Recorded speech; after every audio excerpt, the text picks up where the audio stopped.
अंधभक्तों की जो हालत है और गोदी मीडिया की जो हालत है, जो सरकारी मीडिया है, जो पेड मीडिया है, उसकी हालत जो है वो कटप्पा जैसी है। नहीं, मैं गोबर पात्र नहीं बनना चाहता कभी, और ना मैं हूं। पेट्रोल और डीजल के दाम जब किसी टाइम पे 65 रुपए लीटर हुआ करते थे, है ना, उस टाइम पे स्मृति ईरानी रोने का काम करती थी। हथनी के ऊपर रोने वाली स्मृति ईरानी आज 1103 रुपए का जब पेट्रोल हो गया उसके ऊपर रो नहीं रही है। और गौर जी, सुप्रीम कोर्ट का फैसला चुनाव आयोग पर आया है, लेकिन सरकार की तरफ से अभी तक कोई प्रतिक्रिया नहीं आई है, तो कैसे देख रहे हैं? देखिए, मैं एक बात कहना चाहूँगा, सरकार जो है, ईडी हो, सीबीआई हो और चुनाव आयोग हो, उसको सिर्फ और सिर्फ खाली सरकारी ताबीज मानती है। जब कमल के फूल का ताबीज होता है ना, उसे पहन के ईडी और आपका चुनाव आयोग, है ना, वो सारे के सारे सरकार के हित में काम करते हैं। ये सरकार को सबसे बड़ा झटका जो दिया है सुप्रीम कोर्ट ने, माननीय सुप्रीम कोर्ट ने, उसको हम लोग सब स्वागत करते हैं। और जैसे कि सुप्रीम कोर्ट ने कहा है कि प्रधानमंत्री के साथ साथ नेता प्रतिपक्ष और सीजीआई की एक कमेटी बना के चुनाव आयोग जो है अपना कार्य करेगा, ये स्वागत फैसला है। क्योंकि सुप्रीम कोर्ट को भी पता है कि प्रधानमंत्री जी का जो तोता है ना, और प्रधानमंत्री का जो ताबीज है, जिसको ईडी और आपका चुनाव आयोग और जितनी भी सरकारी संस्थाएं हैं जो विपक्षी दल के नेताओं को परेशान करने का काम करती है, चुनाव जीतने का कार्य करती है, उसको कहीं ना कहीं झटका दिया है। जी, पूर्व है चुनाव आयुक्त हैं एसवाई कुरैशी, वो भी कह रहे हैं मैं तो इस मांग को 20 साल से कर रहा था, लेकिन देखिए ये जो है लोकतंत्र के हित में कार्य हुआ है ना, जो लोकतंत्र के हित में जो कार्य हुआ है उसका स्वागत होना चाहिए, ना कि उसके ऊपर चर्चाएं होनी चाहिए, है ना। माननीय सुप्रीम कोर्ट का जो फैसला है, भारत की एक जितने भी लोग हैं, नागरिक हैं, यहाँ तक कि भारत की जो सरकार है, उसको मानना चाहिए। और मैं कहता हूँ मोदी जी को, जब मोदी जी कहते हैं कि मैं अकेला व्यक्ति सब पे भारी हूं, तो इसका स्वागत क्यों नहीं कर रहे? क्यों सरकार के लोग इस चीज को मानने के लिए तैयार नहीं हो रहे? क्यों प्रधानमंत्री से लेकर गृह मंत्री, क्यों भारतीय जनता पार्टी के जो कार्यकर्ता है उनके अंदर डर बना हुआ है कि जो सुप्रीम कोर्ट ने जो बोला है इसको मान क्यों नहीं रहे हैं ये लोग? मानना चाहिए इन लोगों को। डर किस चीज का है? देखिए, अब जो चुनाव होगा, है ना, जो आने वाला 2024 का जो चुनाव होगा, जो 2023 का जो सेमीफाइनल है, इसके अंदर भारतीय जनता पार्टी अपना बोरिया बिस्तर उठा के जाने का कार्य करे। कहा जा रहा है कि जो मौजूदा आयुक्त हैं उन्हीं के संरक्षण में ही चुनाव होगा 2025। देखिए, इसमें गलत क्या है? नेता प्रतिपक्ष अगर वहां पे बैठा होगा, इसके अंदर गलत क्या है? आपको गलत लग रहा है क्या? देखिए, मैं एक बात कहना चाहूंगा, अंधभक्तों की जो हालत है और गोदी मीडिया की जो हालत है, जो सरकारी मीडिया है, जो पेड मीडिया है, उसकी हालत जो है वो कटप्पा जैसी है। गुलामी करनी है। इसके अंदर कहीं ना कहीं नरेंद्र मोदी जी को डर लग रहा है, गोदी मीडिया को डर लग रहा है, सरकारी मीडिया को डर लग रहा है, और आप जैसे तोतों को भी अगर डर लग रहा है तो आप डरते रहिए।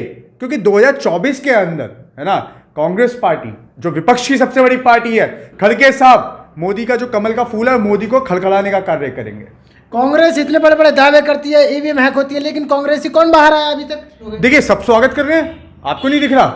अरे आप एक काम करिए ना, गुलामी की जिंदगी से बाहर निकल के देखिए। पहले जब आप गुलामी की जिंदगी से बाहर देखने की कोशिश करें, जब तो आपको पता रहेगा कांग्रेस ही खुश है।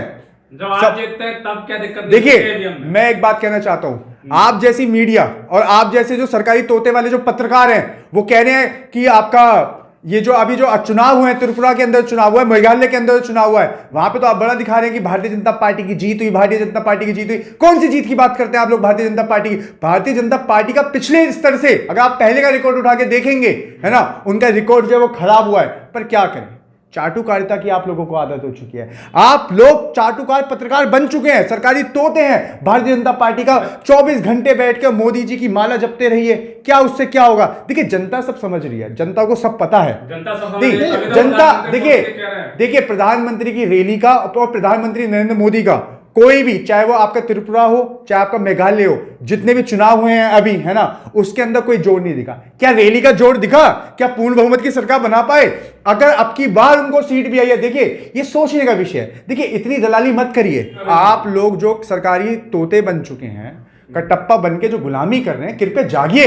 एक लोकसभा सीट वाली पार्टी और जिसके सिर्फ और सिर्फ खाली 2 विधायक जीते हैं, आप उसको बड़ा चला के दिखा रहे हैं। अरे उन्होंने जो सत्ता बनाई है, सुनिए एक बार मेरी बात सुनिए, उन्होंने जो सत्ता बनाई है वो मिलजुल के बनाई है, कोई अपने दम पे सत्ता नहीं बनाई। लेके नहीं आए 10 विधायक, ठीक है, तो आंकड़ा तक क्रॉस नहीं कर पाई है, डबल का आंकड़ा नहीं बना पाई है। और देखिए, आप प्रधानमंत्री अभी भी कह रहे हैं लोकतंत्र हर शंका का समाधान है। आज भी देखिए, दर्शकों देखिए, इनकी हालत सरकारी तोते जैसी, देखिए कैसे चापलूसी कर रहे हैं, इनको पता ही नहीं है। अरे आप कौन सी किसकी बात कर रहे हैं? प्रधानमंत्री। अरे आप किसकी बात कर रहे हैं? आप उसी प्रधानमंत्री, देखिए आप उन्हीं प्रधानमंत्री की बात कर रहे हैं जो अपने भाषण के अंदर जो बोलते हैं कि चाइना के प्रधानमंत्री मेरे मित्र हैं, आप उनकी बात कर रहे हैं। या बिरयानी खाने वाले प्रधानमंत्री की बात कर रहे हैं? बताइए आप मुझे, बताइए ना, बताइए आप मुझे। आपको हर जगह नहीं, अगर लोकतंत्र की अगर बात करें तो पहले तो आप लोग सीखे स्वतंत्र पत्रकारिता क्या होती है, स्वतंत्र मीडिया क्या होती है। आप लोग पहले ये देखिए कि स्वतंत्र मीडिया क्या होती है। आप अगर स्वतंत्र मीडिया के तहत पे अगर काम करेंगे तो आप कहीं ना कहीं सरकार की कमियां दिखाने का कोशिश करेंगे, नहीं करेंगे? अगर देखिए सुनिए, आप लोग गरीब जनता के लिए, आप लोग गरीब जनता के लिए कोण बन चुके हैं। आप लोग कौन हैं? आप लोग कौन हैं? मैं इसलिए नहीं सुन रहा ना क्योंकि नहीं, मैं गोबर पात्र नहीं बनना चाहता कभी, और ना मैं हूं। मैं आप लोगों को एक बात दिखाना चाहता हूं कि अगर इतनी चापलूसी ना करके गरीब जनता के अगर आप लोग मुद्दे उठाएंगे तो कहीं ना कहीं गरीब जनता भी खुश होगी। 1103 रुपए का सिलेंडर हो गया। आपने कभी भारतीय जनता पार्टी के नेताओं से और भारतीय जनता पार्टी के मंत्रियों से सवाल करने की कोशिश करी? आप लोग सरकारी तोते हैं, जो सरकार चाहती है उसके ऊपर आप डिबेट कराने की कोशिश करते हैं। आप नरेंद्र मोदी जी की तारीफ इतना करते हैं कि पूरे टाइम कुछ मिलता है क्या? कुछ मिलता है? तोहफा मिला है क्या? वो लोकतंत्र की तोहफा बात मिला है करेंगे क्या? तो आपको जलस क्यों होता है? क्या लोकतंत्र? बीजेपी लोकतंत्र की बात करती है कौन तो? से लोकतंत्र की बात कर रहे हो आप? तानाशाही चल रही है देश के अंदर। कहाँ तानाशाही क्यों नहीं तानाशाही चल रही है? जो सरकार के खिलाफ बोलेगा आप उसके ऊपर इतनी बड़ी कांग्रेस एफआईआर, सत्ता में आ जाएगी आप तो इतनी बड़ी तानाशाही एफआईआर, क्यों आप लगेगी? इतनी बड़ी एफआईआर करके देंगे? आप सरकारी तोते की तरह बात कर रहे हैं। इतनी बड़ी एफआईआर जो लोग, नेहा सिंह राठौर को देख लीजिए, सरकार के विरोधी तो बोली थी, उसके ऊपर पूरी की पूरी एक चार्जशीट बना के भेज दी, जवाबदारी मांग ली। क्या सरकार की इतनी हैसियत है, सरकार के मंत्रियों की इतनी बड़ी हैसियत है? जो लोग 10 रुपए बढ़ने के ऊपर पेट्रोल और डीजल के दाम जब किसी टाइम पे 65 रुपए लीटर हुआ करते थे, है ना, उस टाइम पे स्मृति ईरानी रोने का काम करती थी। हथनी के ऊपर रोने वाली स्मृति ईरानी आज 1103 रुपए का जब पेट्रोल हो गया उसके ऊपर रो नहीं रही है। और आप बात करें नरेंद्र मोदी जी जींगे। अरे आप अपने आप पे तो शर्म करिए पत्रकार महोदय, और आप कैसी बातें कर रहे हैं जी? उस वक्त तो विश्व गुरु नहीं था भारत, आज विश्व गुरु है। हाँ बिल्कुल है। चाइना को लाल आंख दिखाने की जगह प्रधानमंत्री वहां के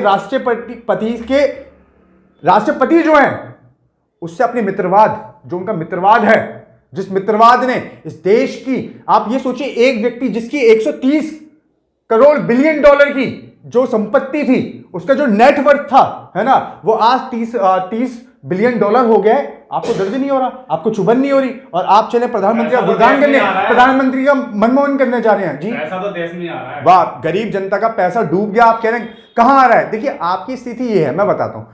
पेट्रोल डीजल पे दाम बढ़े, सरकार जो है राष्ट्रीय हित में पैसा लगा रही है। गैस सिलेंडर में पैसे बढ़े तो आप लोग कहते हैं कि सरकार जो है, जो पिछली सरकार है जो कर्जा देके गई है, उनका कर्ज निपटाने में। देखिए आप चापलूसी ना करिए, देश की जनता को सही और सटीक खबरें देने की कोशिश करिए। देखिए मैं आप लोगों को आईना दिखा रहा हूं, मैं आप लोगों को बोलना चाहता हूं कि सरकार की चापलूसी ना करिए, आप सरकारी तोते मत बनिए, क्योंकि आने वाला जो समय आएगा ना कहीं आपको अपनी नौकरी पे करते हुए शर्म आएगी।